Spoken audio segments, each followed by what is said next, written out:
Hi.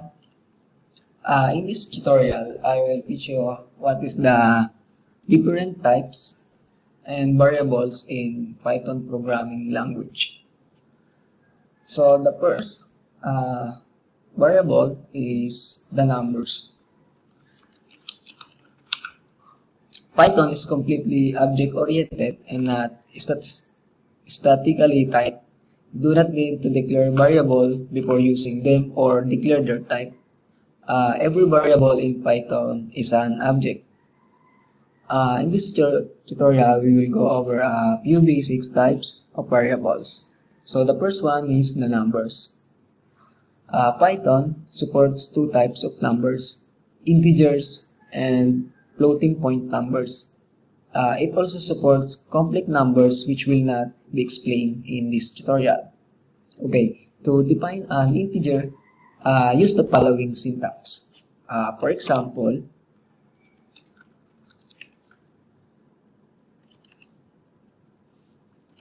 my int or my integer is equal 7, then print my int.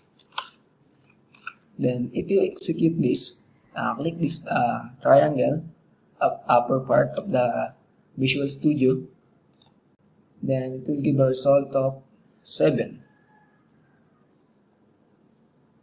Now, to define a floating point number, you may use one of the following notations.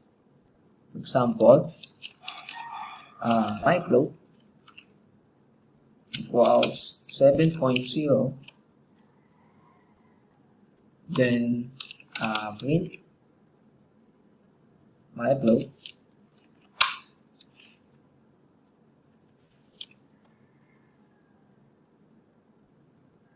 Then if you execute that, okay, there's an error, should be print, save and run. So 7 and 7.0. So we can also use the syntax my float equals float 7. So if you float the 7 and if you print again the my float, it will become also a 7.0. So that's the syntax of the numbers or the variable type of Python.